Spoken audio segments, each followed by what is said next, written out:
Video. This meeting is being recorded.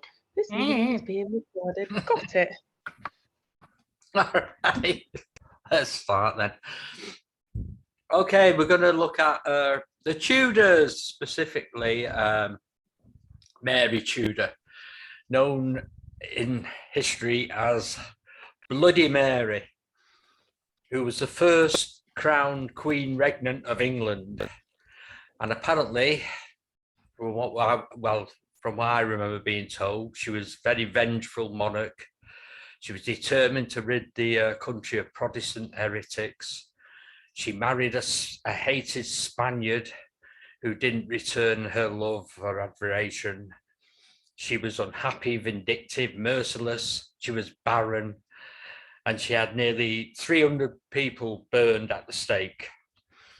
So, you know, and when it comes to these, who was the worst monarch, she's up there with with King John and the rest of them. But recent, surprise, recent historical research has discovered that it might not be true, or at least not the whole truth. So I thought it was a good time to look at just how bloody was Bloody Mary.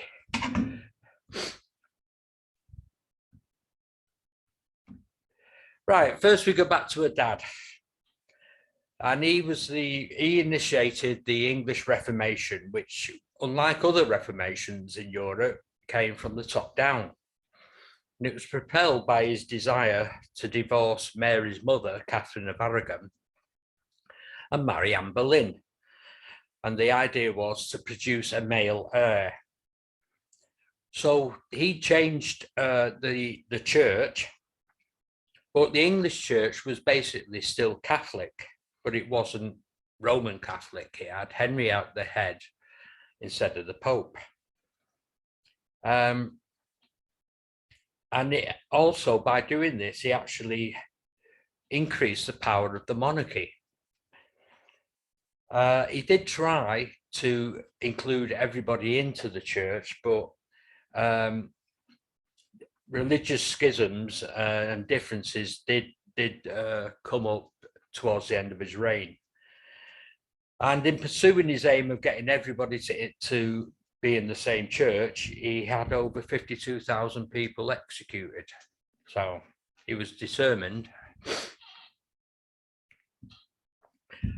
When he died, his son took the throne, but he was only young, he was underage, and he was only 9 years old. So the idea under Henry's plans was that a council would rule on his behalf. But this basically fell apart rather quickly, and Edward Seymour, the first Earl of Hereford, the king's uncle, became Lord Protector of the realm, governor of the king's person, and he became Duke of Somerset. And it was he who pushed the overt Protestant changes to the Church of England. This resulted in revolts, especially the Prayer Book Rebellion that took place in Cornwall. And that resulted in the deaths of 5,500 of the rebels. His successor was the Duke of Northumberland, who carried this policy on. And of course, it was fully supported by Edward, the young king. If we go back to Mary and her early life, she was the first child as Henry VIII, and her mother, as I said, was Catherine of Aragon. She was born in 1516, and there were several attempts to secure a marriage for her, but they all came to nothing. In 1533, when Mary was 17, Henry did marry Anne Boleyn, and Mary was deemed illegitimate.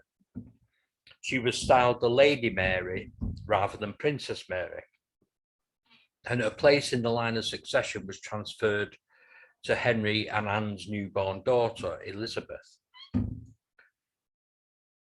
After her younger half-brother, Edward VI, died, there was an attempt to stop her becoming queen, but this failed, and she, on a wave of popular support, and accompanied by her half-sister Elizabeth, she rode into London and was crowned in July 1553.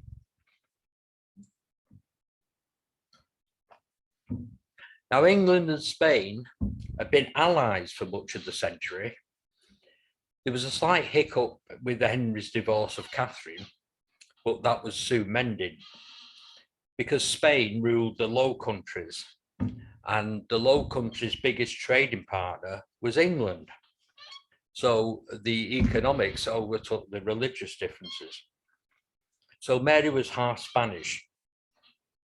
So it was only natural for England and Spain to try and further cement their alliance. A proposed marriage to Prince Philip of Spain was not popular with the councillors. Under English common law, the property and titles belonging to a woman became her husband's upon marriage, and it was feared that any man she married would thereby become King of England in fact and name. Under the terms of Queen Mary's Marriage Act, Philip was to be styled King of England, and all official documents, including Acts of Parliament, were to be dated with both their names. And Parliament was to be called under the joint authority of the couple. But that would only last for Mary's lifetime. England would not be obliged to provide military support for Philip's father in any war, and Philip could not act without his wife's consent or appoint foreigners to offices in England. Philip was unhappy with these conditions, but ready to agree for the sake of securing the marriage. He had sought the marriage for its political and strategic gains, especially, as I said, to preserve Spanish rule in the Low Countries. Their wedding was at Winchester Cathedral on the 25th of July, 1554, and it took place just 2 days after their first meeting. Philip could speak no English, and so they spoke a mixture of Spanish, French, and Latin together.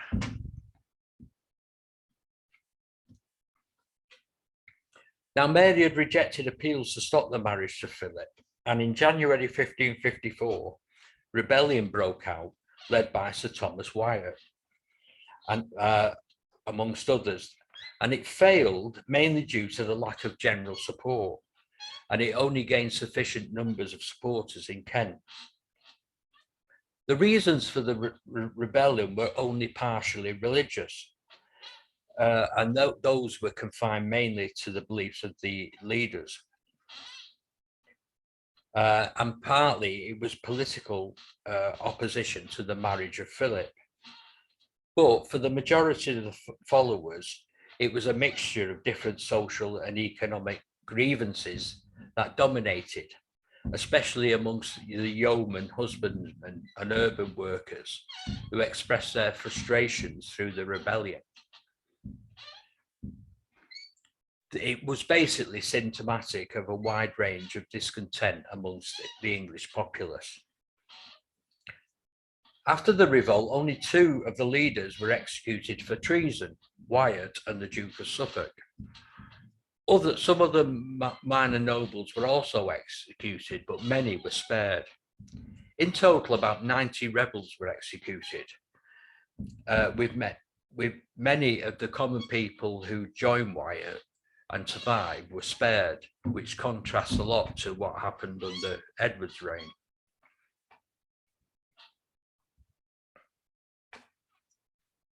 Until recently, nearly all historical writings on the reign of Queen Mary come from one source, the Protestant Elizabethan historian John Foxe, and his book, Acts and Monuments, more commonly known as Foxe's Book of Martyrs. It was first published in 1563, followed by a greatly expanded second edition in 1570. The work covered the first early Christian martyrs, a brief history of the medieval church, including the Inquisitions, and a history of the Wycliffite or Lollard movement. It then dealt with the reign of Henry VIII and Edward VI, during which the dispute with Rome had led to the separation of the church. And he dealt with the issuing of the Book of Common Prayer. The final part was dedicated to the reign of Queen Mary and the Marian persecutions. It's this part that became famous and led to the popular name and perceptions of Queen Mary's reign. As it was written at the time in the early part of Elizabeth's reign, during that time, relations between England and Spain were still good, and there was even a possibility of an alliance or even a marriage between Elizabeth and now King Philip. Mary's old husband, he virtually ignored the marriage and influence of Philip and the Spanish on Mary's time in the throne. Because of the Marriage Act insisted upon by Mary's advisors and the English Parliament, it's long been assumed that Philip had played little or no part in English affairs. But recent research has uncovered a different story. When Philip arrived in England, he brought with him 4,000 Spaniards in his entourage. At first, at state occasions, he sat on Mary's left, emphasising her position as queen in her own right. As time went on, though, this changed and he began to sit on Mary's right, the usual place for the king. He also opened one of the parliaments, again a role reserved for the reigning monarch. Coins were struck with both their images, and in letters and correspondence, English nobles always referred to Philip as the king, never as Mary's consort. He set up a Spanish-style select council consisting of 8 of the English court's most experienced councillors. Mary never attended these meetings, while Philip attended at least twice a week when in England, and when abroad, had their decisions reported to him for his comments and approval. He saw England as an important part of the strategy to keep the Spanish lands in the Netherlands secure and to reap the mutual benefits of trade between the two areas.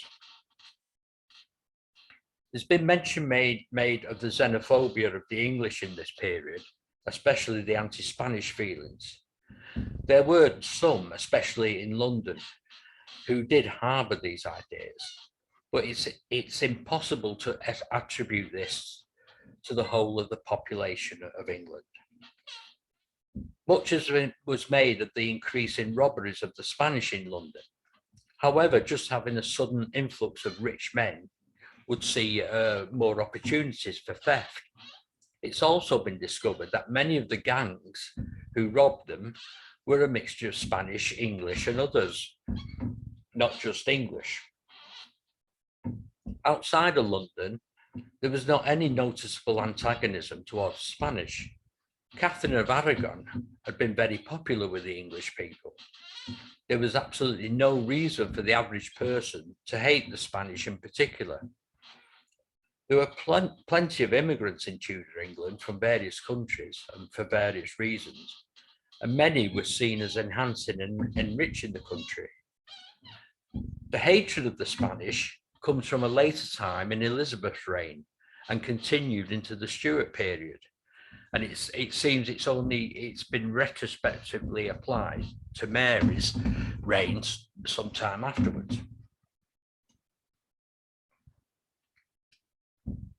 Contrary to popular belief, the court of Philip and Mary was a lively place where art and literature flourished. It was much more vibrant than the court of Elizabeth that followed it. Unique among the Tudors, there were no murmurings of discontent from within the court, no plots and no attempted uprisings after Wyatt's rebellion, which, as I said, was very localized. And there was no more concern expressed about the marriage and religious issues. Contrary to popular belief that there was some unrequited love, with Mary yearning for a closer relationship and Philip being cold and uninterested, writings at the time mentioned them enjoying each other's company and laughing and joking together at court. It's also part of a modern take on what was basically a diplomatic and dynastic union with the express hope of producing a male heir that would unite the Spanish Habsburgs with the Tudors and forge a northern alliance between England and the Netherlands.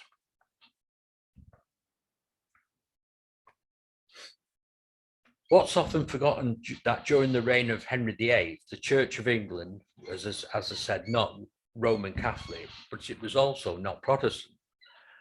The services were still in Latin, with all the trappings of the Roman Church. But the difference was that a national church, with its head being the monarch, it was essentially, as I said, Catholic, but not Roman Catholic. This is thought of as a unique English solution, but it was more common than people think. The Protestant Reformation did not immediately see a complete split in the church. There were a series of meetings known as colloquies between Protestant and Catholic theologians that attempted to find common ground and restore religious unity. On the Protestant side, there were differences between Lutherans and Calvinists.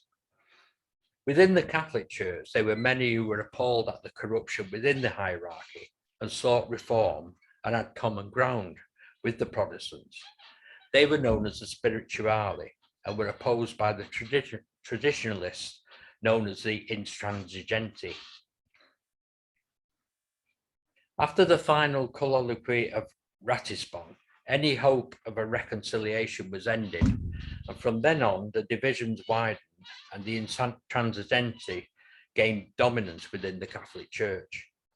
This saw an end to the sort of church Henry presided over. The election of Pope Paul IV, an intransigente who it was said would burn his own mother, saw a return to authoritarian and traditional values and viewing anyone outside the Roman Catholic Church as heretics. Now, under Henry VIII, the dissolution of the monasteries has seen the transfer of land belonging to the church ceased. This was distributed amongst the supporters of the king as rewards. Much of the land was then divided up and sold on at a profit.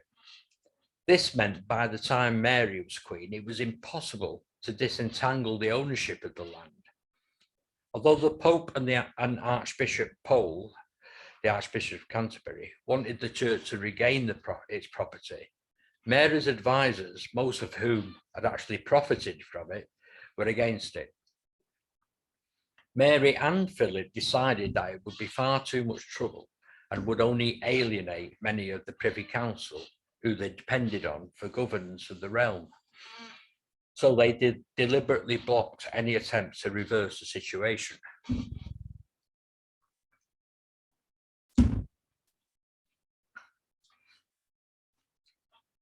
Now, under Mary and Philip, the Protestant reforms started by her predecessor, Edward VI, were reversed. At that time, it was thought that the church and the state would rule jointly, and there was only room for one version of Christianity in every realm. Across Europe from 1555 to 1559, the number of burnings of heretics increased dramatically as the idea of any middle way or compromise was abandoned. In England, as in the rest of Europe, responsibility for identifying and arresting heretics was the prerogative of the state. They were then handed over to the church for interrogation, and if then found to be heretics, handed back to the state for punishment, usually execution by burning at the stake. Mary, like her mother Catherine, was a reformer, as was Philip, with more in common with the Spirituali. Pope Paul IV was vehemently anti-Spanish, partly due to political reasons, but partly to do with the religious differences between him and Philip's father, Charles V.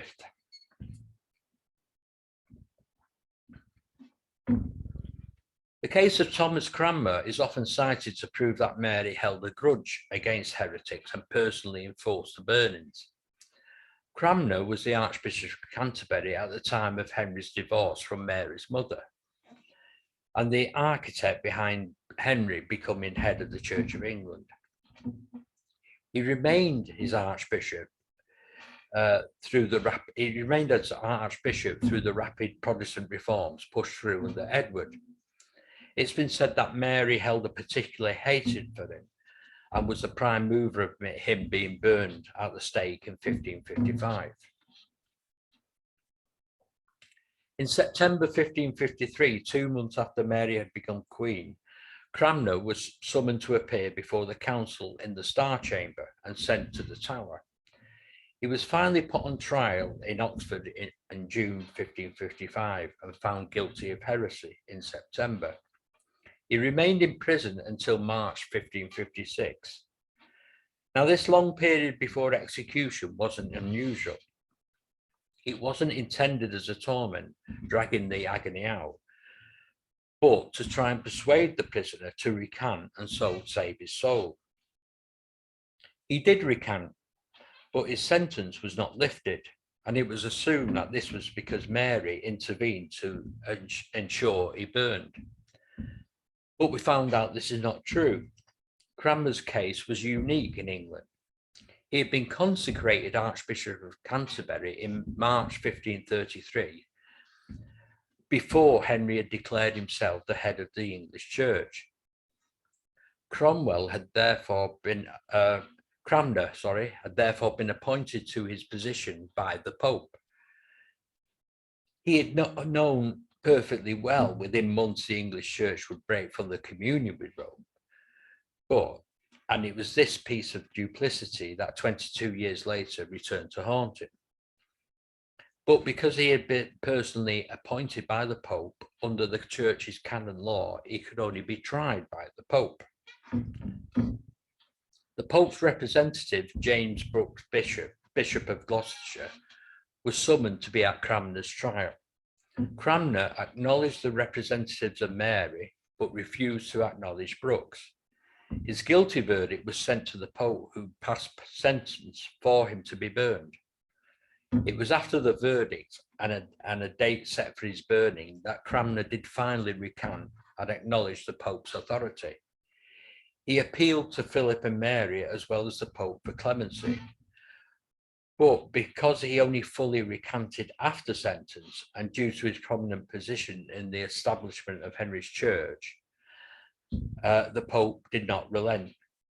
Mary actually had no power to intervene, and it seems there was even a reluctance on her part to carry out the sentence at all.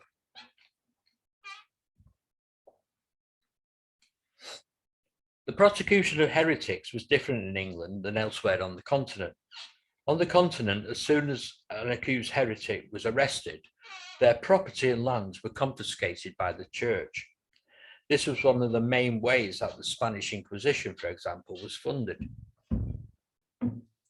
It's been stated that the persecutions only began after the reenactment of the heresy laws previously repealed under Henry and Edward, because otherwise there would be no provision in English law to do so. However, both Henry and Edward were able to carry out their own persecution of religious opponents under English common law, and so too could Mary and Philip. The reason for the reintroduction of the heresy laws was to do with property, not religion. Under these laws, the person's property was not seized by the church on arrest. The property of a condemned person could only be disposed of after their sentence had been carried out. Under these laws, their debtors and relations made their claims, and only then did the remainder go to the state. The church was actually not allowed to profit in any way from the process. This meant that the church could not use the prosecutions of heretics to regain any of their confiscated lands.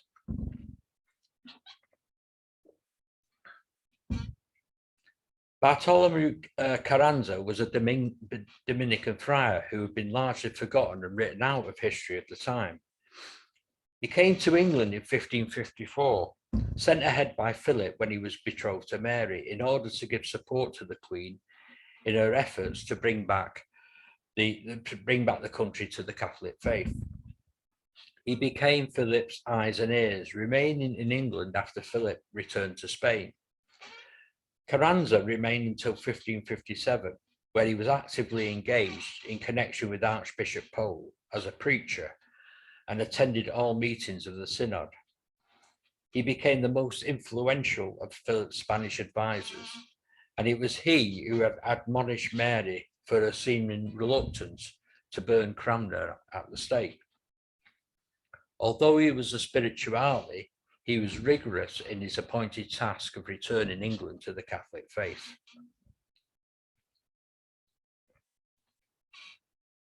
In October 1554, it was thought Mary was pregnant.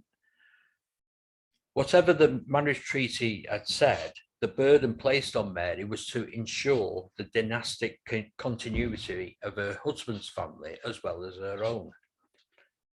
Many thought that there would be trouble in England if Mary failed to produce an heir. In April 1555, Mary went into Hampton Court Palace for the traditional royal confinement. By the end of April, though, the realization began to spread that things were not going smoothly. Male physicians were brought into the female world in which Mary was living, and worries that there had been around for some time concerning her age and state of health became ever more urgent at court and at the country at large. On the night of the 30th of April, a rumour spread in London that the Queen had given birth to a son. No doubt encouraged by their own desires for Mary and the country, the city authorities chose to believe the story and celebrations began. The shops were shut and there were street parties and celebratory bonfires both in London and elsewhere in the country. By the afternoon of May Day, it was known in London that the rumour was false. But unfortunately, the news had then reached Brussels, where Charles V and his court were readily enough to believe in an event that was at least important to the Habsburgs as it was to the Tudors. Any doubters had kept generally quiet, but the French ambassador, Antoine de Noailles, had at least one spy within Mary's circle, and as early as March was writing that he thought she was not pregnant, but had a tumour. Archbishop Pole encouraged Mary in her belief that she was personally blessed by God as she would give birth. Her physicians also looked for reasons to believe she was still pregnant. It was only her experienced midwife, Fried Swide Strelly, good name, who questioned the pregnancy from early on. Nearly 600 years later, it's impossible to determine what occurred with Mary, but modern medical historians think there was a couple of possibilities. The first was pseudochiasis,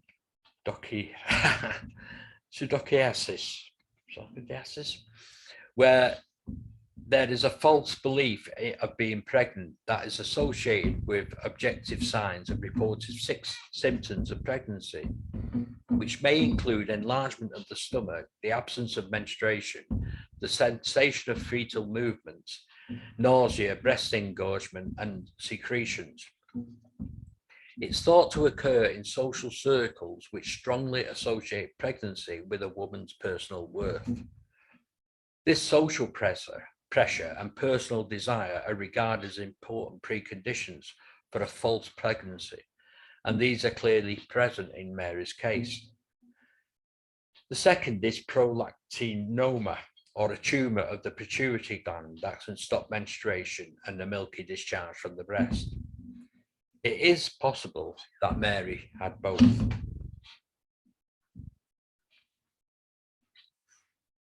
For many in the government, the church, the Privy Council, and even within Philip's Select Council, they declared Catholicism was a case of what became known as ickodemism. In the New Testament, Nicodemus secretly became a follower of Christ, while outwardly remaining a devout Jew. In the Tudor period, the fluctuating religious climate saw many change their allegiance back and forth. For many who were not staunch Lutherans, Calvinists, or Catholic intransigenti, this was relatively easy, as there was a lot of common ground that could be and which could be exploited in the future by Elizabeth I. Over 800 people who could not do this and had the means to do so fled abroad and found a country with sympathetic ruler. The dominant idea emerged that each realm would follow the religion of its ruler, and there were plenty of places in Europe where various forms of Protestantism took hold. So if you couldn't go back and forth, and you were rich enough, you found a country where it was more in line with your views.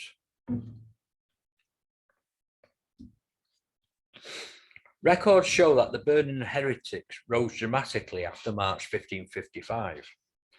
This has often been attributed to Mary's supposed conviction that God would not allow her to give birth until Protestantism had been fully purged from the country.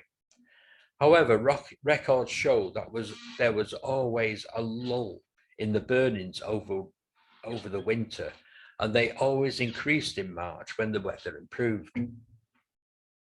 Also cited is the sermon given in London in February 1555 by another of Philip's Spanish advisors, Alfonso de Castro, a Franciscan theologian who criticised the English approach to the processes of dealing with heretics. Following on from Fox's Book of Martyrs, this has been taken to mean that he was talking about the severity of the burnings. In fact, he urged that heretics should be admonished in private before being punished.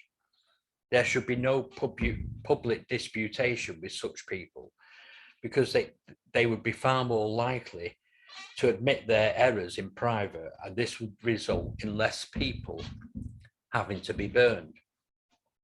In England, though, it was thought that to retain legitimacy, everything had to be done in the open and in public.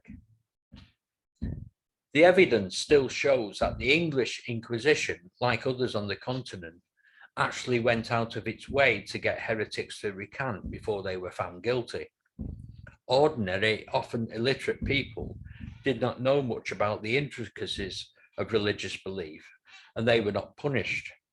The more public figures were offered anonymity, told to tone down their speech, and even in some cases offered money or a royal pardon. So why were so many burned? That question still remains why so many compared to earlier times and compared to the continent. One answer might be in the geographical location of the burnings. The vast majority took place in and around London and the southeast. Within this, most were from Colchester and a small group of towns and villages in the Star Valley along the Essex and Suffolk border, and the High Weald along the Kent and Suffolk border. In these areas, religious persecutions had been going on for years, dating back to the time of the Lollards in the 15th century. These areas were known for often being a law unto themselves, with boundaries between the various dioceses being undefined. The religion practiced here was similar to Anabaptism and was heretical to both Catholics and Protestants. And some of those burned had been imprisoned by Mary's predecessor, Edward VI. In Fox's Book of Martyrs, very few have Protestant as the reason why they were burned. Most have nothing noting their beliefs, and it's thought that this was because he did not want to identify them as holding religious views heretical to Protestants as well as Catholics. In many cases, those accused of heresy were given ample time to recant or escape abroad. On numerous occasions, people recanted and were released only to be arrested again after repeating the heresy. What has emerged is that when these people recanted and were released, they used their freedom to put their affairs in order and sold any land and property or transferred it to a relative. They then deliberately went back on their recantation and so were rearrested and eventually burned. So why did they do this? Of course, some may not have had the means to go abroad, but many could have slipped over into a neighbouring diocese that would have saved them. For many, it was a deliberate decision to stay and take the consequences. The public nature of the Inquisition also made it more difficult for leading Protestants to recant, and this may have influenced the less prominent ones to follow their lead.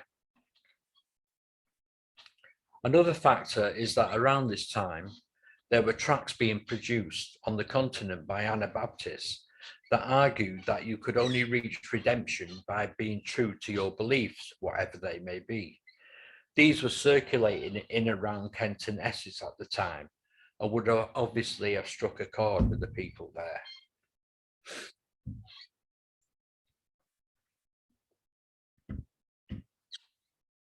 So the conclusion, if we come to it, is Philip had a far greater hand in the affairs of the country than previously has been acknowledged. He took a full role in state occasions and he helped formulate state policies.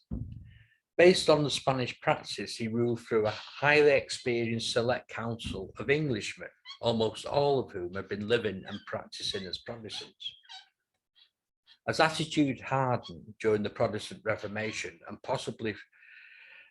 the possibility for ambiguity and compromise disappeared across Europe, governments everywhere assumed that religious uniformity was central to civil order, and so country after country took up the task of eradicating any religious differences. Some of those executed for heresy in Europe were in fact neither Catholic or Protestant, but held beliefs that none of the mainstream churches could tolerate. In England, it would have been anticipated that very few would cling to their old beliefs, and the numbers being burned would be the same as everywhere else.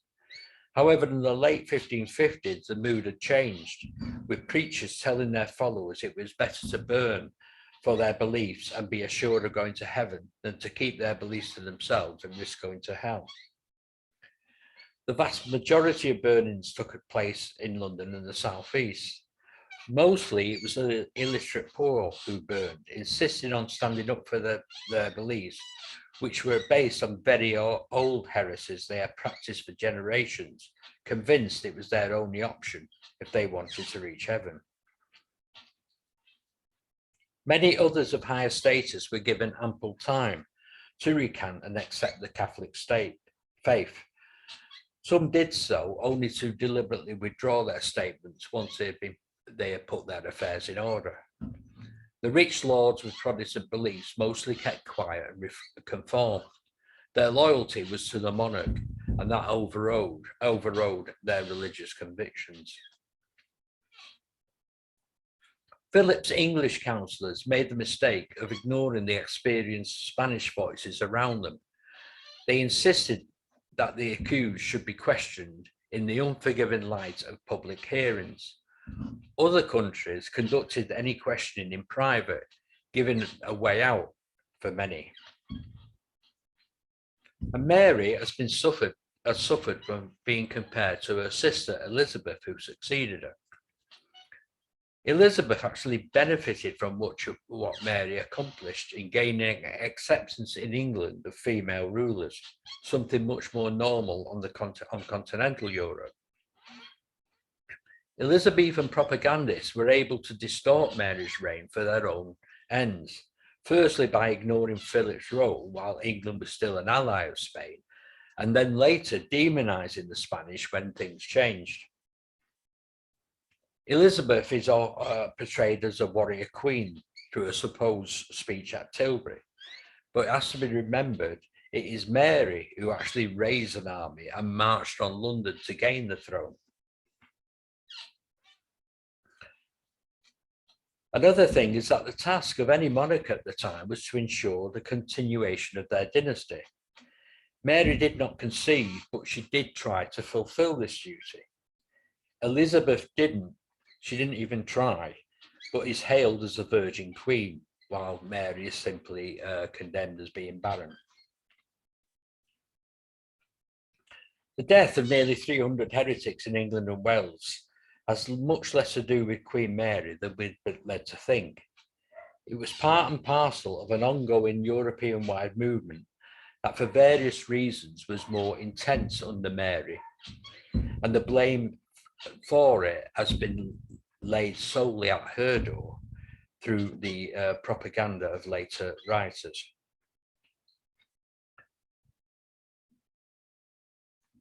So really, it can be legitimately argued that this time England was actually a joint monarchy, and it should really be called the reign of Mary and Philip, or of Philip and Mary, whichever you like. I hope you enjoyed that.